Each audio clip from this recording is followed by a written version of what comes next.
تیسرا زمرہ بھی سمجھ لیجئے، اسی زمانے کی یہ پیداوار ہے وہابیزم غیر مقلد، جو ہمارے لیے طرز کے طور پر استعمال کیا گیا۔ آج ہمیں نہیں معلوم ہونے کی وجہ سے ہم کیا کرتے، سمجھتے کہ ہم واقعی وہابی یا وہابی ہم غیر مقلد واقعی، حالانکہ یہ دونوں نام بالکل نئے ہیں اور یہ ہمارے سے میل کھاتے ہی نہیں، ہم نہ غیر مقلد ہیں نہ وہابی ہیں۔ پہلی چیز یہ بات یاد رکھ لیجئے، جس زمانے میں توحید کے کام کرنے والوں کو وہابی کہا گیا، وہ زمانہ وہی تھا جو انگریز کا، جو میں نے بتایا تھا 1857 to 1947۔ اس زمانے میں توحید کے کام کے لیے واقعتاً جیسے لوگوں کے اندر شعور پیدا ہوا، ویسے ہی اہل الحدیث علماء کے اندر بھی شعور پیدا ہوا، کام کرنے کی ٹھانی، کیونکہ انگریز کا دباؤ بڑھتا گیا، غلام بناتا گیا، تو انہوں نے جب یہ کام شروع کیا تو یہ وہ زمانہ تھا جب عرب میں بھی انقلاب آ چکا تھا۔ عرب میں انقلاب کیسے آیا؟ بنو امیہ بنو عباسیہ کے بعد بغداد مرکز اسلامی بن گیا اور مدینہ اور مکہ ایک اسٹیٹ بن گئے صرف۔ اب جتنے علوم بڑے، جتنی شان تھی، وہ سب بغداد کو ملی جو کہ اس طرف تھا، اور مکہ مدینہ صرف ایک اسٹیٹ تھے۔ کبھی کبھی خلیفہ وہاں حج کے لیے آتا یا کبھی کبھی زیارت نبوی کے لیے آتا، بس اس کے علاوہ وہاں کوئی چیز نہیں تھی۔ جیسے کہ اللہ کے رسول کے زمانے میں وہی پارلیمنٹ تھی، تو پارلیمنٹ تبدیل ہو گئی اور پوری پارلیمنٹ ادھر ہو گئی بغداد۔ اب خلافت عباسیہ جب کمزور پڑی، ترک آئے، ترکیوں میں بعد میں آگے چل کر جو نام کمایا وہ خلافت عثمانیہ ہے، جو کہ 1924 تک خلیفہ رہا۔ عبد الحمید آخری خلیفہ ہمارا رہا 1924 تک۔ استنبول اور ترکی ہمارا اس ٹائم کیپٹل تھا۔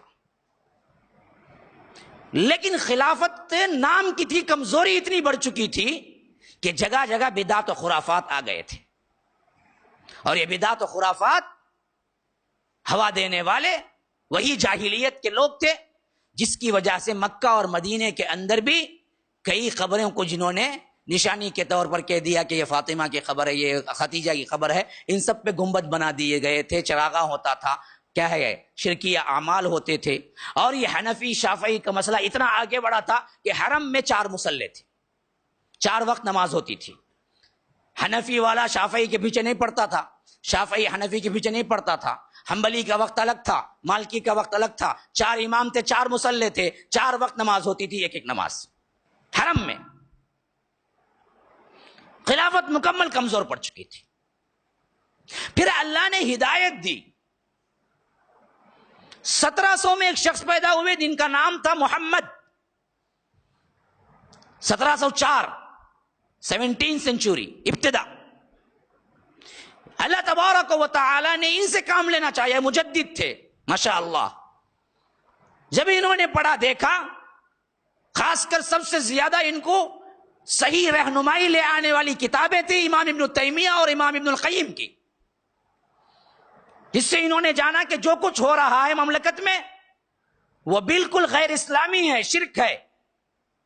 اور اس بات کو، اس درد کو لے کے انہوں نے وہاں کا جو اس وقت کا ایک چھوٹے سے قبیلے کا بڑا تھا، قبیلے کا سردار کہہ لیجئے، عبدالعزیز، جو آل سعود آپ چلتا ہے نسل عبدالعزیز تک، جو سعودیہ ہے، 200 سال ہو گئے ہیں، بڑھ گئے ہیں بلکہ۔ ان کے بانی مبانی جو تھے عبدالعزیز، وہ ایک چھوٹے سے خطے کے، وہاں کے ایک چھوٹے سے قبیلے کے کیا ہے، سردار تھے، جن کے پاس جا کے یہ محمد نامی بچہ نوجوان جب ہوا، تگودو کی شروع کی، تو انہوں نے اس سردار کو منا لیا اور بتایا کہ یہ شرک ہے۔ اللہ نے ان کو توحید کی ہدایت دے دی، انہوں نے ان کے ساتھ مل کے توحید کو قبول کر لی۔ جب محمد جو ہیں، جو کہ آج محمد بن عبد الوہاب سے مشہور ہیں، ان کے باپ کا نام عبد الوہاب ہے، کہ جب دیکھا کہ سردار بھی قبول کر لیا ہے، تو اس سرداری کو لے کر، اس کنٹرول کو لے کر، اس توحید کو لے کر انہوں نے توحید کے لحاظ سے باقاعدہ جنگیں لڑی ان درگاہ پرست اور ان مسلمانوں کے خلاف جنہوں نے حجت قائم ہونے کے باوجود بھی شرک بت پرستی کو، درگاہ پرستی کو نہیں چھوڑا، تو اللہ نے ان کو فتح دی۔ اور 1924 میں سلطنت عثمانیہ ٹوٹ چکی، مکہ مدینہ آزاد ہو کر سعودیہ کنٹری کے اندر آ گیا۔ اب اس حیثیت سے یہ پہلے شخصیت ہیں تاریخ میں.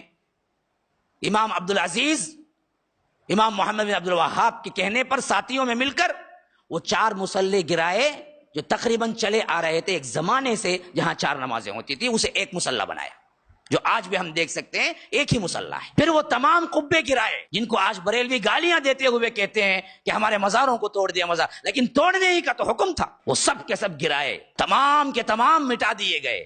توحید کا بول بالا ہوا. اور یہ اپنی زندگی، اللہ نے اچھی طویل زندگی بھی دی تھی، پوری کیا ہے 100 سال صدی ہے جو ان کے گرد گھومتی ہے. 1704 سے لے کر 1794 تک 90 سال کی زندگی امام محمد بن عبد الوہاب پائے.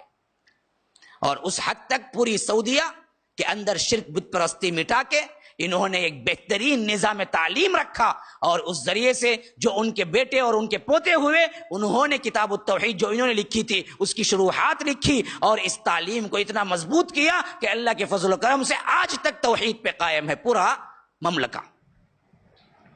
یہی وہ باتیں تھی جو 1800 میں مکمل عرب میں ہوئی تو دھیرے دھیرے یہاں آ رہی تھی. اور یہاں کے علماء توحید پر جب کام کرنے لگے تو جلن میں آ کر ان لوگوں نے کیا کیا، یہ گویا تم کیا ہے عبد الوہاب محمد بن عبد الوہاب سے سیکھے ہوئے آئے ہو تو تم بھی وہابی ہو. حالانکہ محمد بن عبد الوہاب کی نسبت اگر دی بھی جائے تو محمد ہی دینا چاہیے تھا، باپ کا نام عبد الوہاب تھا. یہ دراصل ہمیں بدنام کرنے کے لیے کہنے لگے کہ تم وہابی ہو، تم بھی وہی کہتے ہو جو عرب میں وہ بولتے ہیں. حالانکہ مقصد یہ نہیں تھا. جب ہم تاریخ ٹٹولتے ہیں تو عجیب بات برآمد ہوتی ہے. 200 صدی ہجری کے قریب عبد الوہاب بن رستم ایک بدعتی شخص تھا جو اپنا ایک گروہ بنایا تھا جس کا عقیدہ باطل تھا، جو بدعتی ٹولہ تھا، جس کا نام ہی عبد الوہاب تھا، بن رستم تھا، بابا کا نام رستم تھا. اور اس نے جو کام کیا، جو بدعتی کام کیا، اس کے وہابیت تھے، ایک باطل فرقہ ہے بول کے امت مسلمہ میں مشہور تھا. یہ سنت کا انکار اور توحید کا انکار کرنے والے بدبخت جانتے تھے کہ یہ فرقہ پہلے ہی گمراہی کے نام سے مشہور ہے، تو دراصل اس کو نسبت بھی اسی کی دو. ہمیں اصل میں محمد بن عبد الوہاب سے وہابی نہیں بولتے، لوگ سمجھتے اس سے بولتے، نہیں. اصل میں عبد الوہاب بن رستم جو ایک بدعتی فرقے کا بانی تھا، جو اس زمانے میں آیا تھا 200 صدی ہجری میں، وہ بدعتی مشہور بھی تھا عوام میں. اصل میں ان کی نسبت ہم ہی دینا چاہتے تھے کہ یہ بھی باطل عقیدے کے ہیں، یہ اللہ کے رسول کے گستاخ ہیں. ہم نے آج تک نہیں سمجھا کہ ہمیں نسبت وہابیہ کیوں دی جاتی ہے. اس واسطے میں نے کہا کہ وہابی فرقہ بھی بدعتی فرقہ ہے، اس سے ہمیں کوئی لینا دینا نہیں. ہم وہابی نہیں ہیں ہرگز بھی. لوگوں نے ہمیں بدنام کرنے کے لیے دیا. وہابی بدعتی فرقہ ہے. السلام علیکم ورحمۃ اللہ وبرکاتہ.